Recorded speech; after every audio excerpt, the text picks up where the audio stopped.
Assalomu alaykum. Tez yordam ko'rsatuvining qadrli va hurmatli muxlislari. Bugungi ko'rsatuvimizda aziz bolajonlarimizning salomatligi haqida suhbatlashamiz.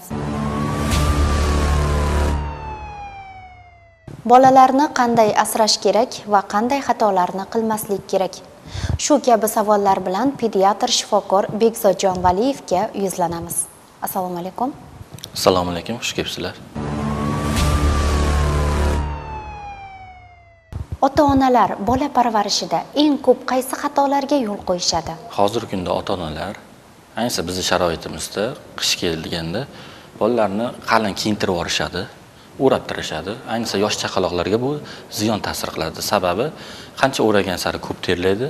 Ko'p terlagandan so'ng bola kiyimlari ho'l bo'lib, shamollashi nabaratda kuchayib ketishi mumkin.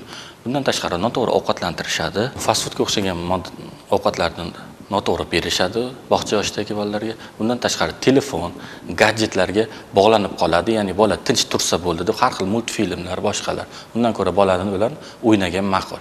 Yangi tug'ilgan chaqaloqni parvarish qilishda nimalarga ahamiyat qilish kerak? Birinchi o'rinda bolaga gigiyena eng muhim.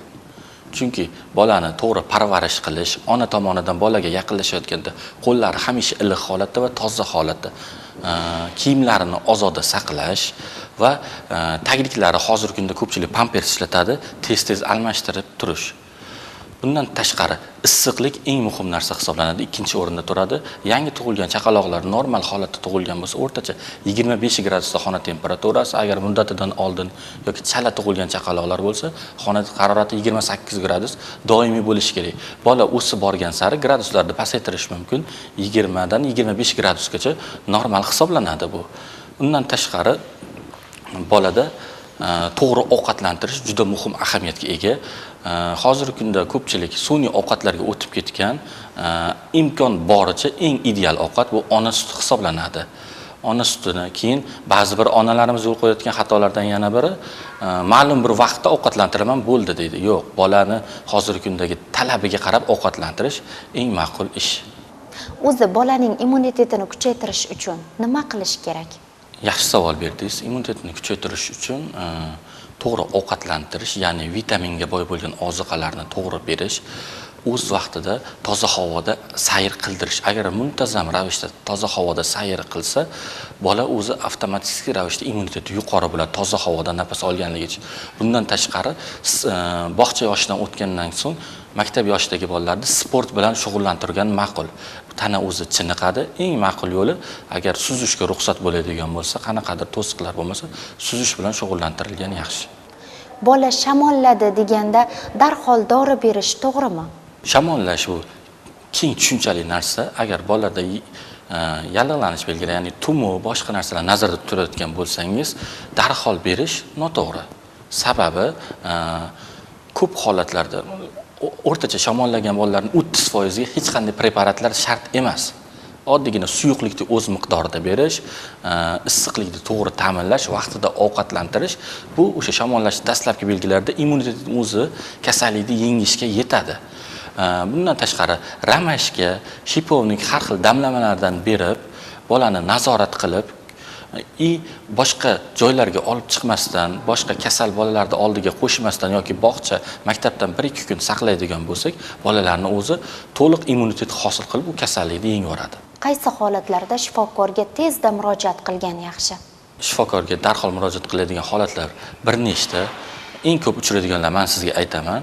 Xo'p, hozirgi kunda shamollash avjiga chiqqanligi uchun isitma kuzatiladi farzandlarda. Isitma oq va qizil isitma bo'ladi. Uni qanaqa farqlaymiz? Qizil isitmada butun badan qiziydi, issiq holatda bo'ladi. Oq isitma bo'ladi.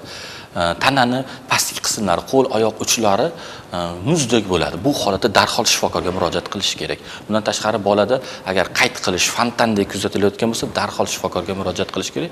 Sababi qayd qilish masalalarga tiqilib qolishi mumkin, ayniqsa yosh chaqaloqlar. Bolangizni kuzatyapsiz, uyg'onmayapti, uxlayapti, tanasi sovuq, isitma tushib ketgan, darhol shifokorga murojaat qilish kerak va bolada qanaqadir o'zgarishlar, hushsiz. Bundan tashqari bolada kuzatyapsiz, qanaqadir o'zgarishlar, yurishida o'zgarish bor. Ya'ni to'g'ri ketayotgan eshikka urilib ketyapti yoki nutqda muammo paydo bo'ldi, to'satdan. Bundan tashqari siz savollaringizga noto'g'ri javob beryapti yoki hushida emas. Bunda to'g'ridan to'g'ri shifokorga murojaat qilish kerak. Sababi bola yiqilgan yoki qandaydir travma yoki nimadandir zaharlangan bo'lishi mumkin. O'zi so'nggi paytlarda menimcha ko'p uchrayapti-da yosh bolalar o'rtasida istimaning, ya'ni haroratning tushib ketishi. Bunga sabablar nima? Hozirgi kunda rostdan isitma tushib holatlari so'nggi 3 yil ichida juda ko'payib qoldi.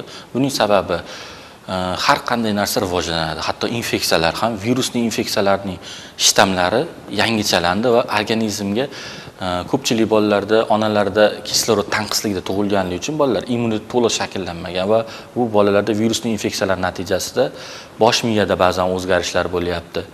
Ba'zan immunitet umuman nolga tushib ketganligi uchun isitma tushib ketyapti. Va bundan tashqari hozir farmatsevtika rivojlanib ketgan, ko'p onalar o'qimagan bo'lsa ham parasetamol dorilarini betartib qo'llab-quvvatlaydi, dozani belgilay olmaydi va kattalar dorisini bo'lib berish holatlari kuchli qiladi. Birinchi kun tushib ketmasa ham bu dorilar qondan to'liq tashqariga chiqib ketmagan bo'ladi. Bolada kasallik pasaygandan so'ng parasetamol yoki ibuprofenlar o'z ta'sirini ko'rsatib, isitmalarda tushib ketishi qabul jarayonimizga juda ko'plab keladi. Hozirgi kunda deyarli kunda 4-5 ta inson shundan murojaat qilyapti bizga. Bolalarda eng ko'p uchraydigan kasalliklar qaysilar? Umumiy oladigan bo'lsa, yuqori nafas yo'llari kasalliklari, angina, rinit bular va bundan tashqari bahor kelyapti mana, havolar isishi bilan har xil ichak infeksiyalari rivojlanadi va bolalarda o'zini namoyon qiladi. Bundan tashqari kamqonlik, anemiya ham hozirgi kunda bolalarda juda ko'p uchrayapti. Harorat ko'tarilganda ota-ona qanday yo'l tutishi zarur? Ya'ni birinchi yordam. Birinchi navbatda ota-ona o'zini qo'lga olishi kerak. Harorat himoya refleks sifatida qabul qilinadi. Ya'ni qonimizda har xil moddalar ko'payganligi natijasida harorat ko'tariladi. Bu xavfli emas. Bu holatda bolani avvalambor yechintirish, kiyimlarini yechish zarur. Iliq suv bilan badanini artish va harorat tushiruvchi qanaqadir svech agar kichkina bo'lsa yoki o'rta yoshdagi bo'lsa parasetamol, ibuprofen degan tabletkalarni yoshga mos dozalarni bergan ma'qul. Antibiotiklarni o'zboshimchalik bilan berish qanday oqibatlarga olib keladi? Hatto o'limga olib keladi. Hozirgi kunda aptekaga kiradi, bolam shamolladi, antibiotik bering. Hatto ukolini, inyeksiya sharoitini uyda qiladigan onalar juda ko'plab uchrayapti. Antibiotik, har qanday antibiotik avvalambor vrach nazoratida, hatto ichadiganini ham vrach nazoratida bergan, vrach tavsiyasi bilan bergan ma'qul. Eng yengil variantida ichaklarda disbakterioz yoki immunitetni tushirib yuborishi mumkin. Bu salbiy taraflarni aytganimda. Agar anafilaktik shok beradigan bo'lsa, uy sharoitida hech qanday yordam bera olmasa, farzandidan ayrilib ham qoladigan holatlarni ko'ramiz. Dejurniy joylarimizda, qabulxonalarimizda juda ko'plab bu holatlarda har xil toshmalar bilan yoki nafas siqishlari bilan olib kelishadi. Shuning uchun uy sharoitida hatto tabletkasini ham boshlamaslik, vrach nazoratida boshlashlikni tavsiya qilamiz. Bolalar o'rtasidagi yo'tal va tumovni uy sharoitida qanday davolash mumkin? Xo'p, tumov agar endi boshlangan bo'lsa, o'sha yuqorida aytganimizdek ko'proq suyuqliklar, tomoqni chayqash, ramashka, shipovniklarni ko'p iste'mol qilishlar bilan, isitma chiqqanda parasetamol tabletkalarini berish bilan davolash mumkin. Yo'talga to'xtaladigan bo'lsak, yo'tal bu ho'l quruq bo'ladi. Buni yo'talning holatiga qarab kelib chiqiladi. Shuning uchun oldindan aniq bitta narsani aytish kerak emas. Ayniqsa yosh bolalarda bo'ladigan bo'lsa, pediatr eshitib ko'rgan ma'qul yo'tal bo'lsa. Uy sharoitida bolalarga yod, tuz va ichimlik sodasini aralashtirib og'iz chayishga berishadi. Bu qanchalar to'g'ri?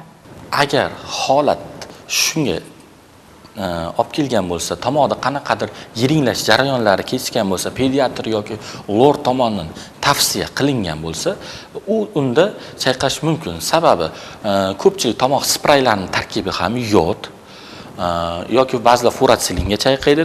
Tuz qisman o'sha og'iz bo'shlig'ida milklarga yaxshilaydi yoki ishgan anginalarda so'riltirish xususiyatiga ega.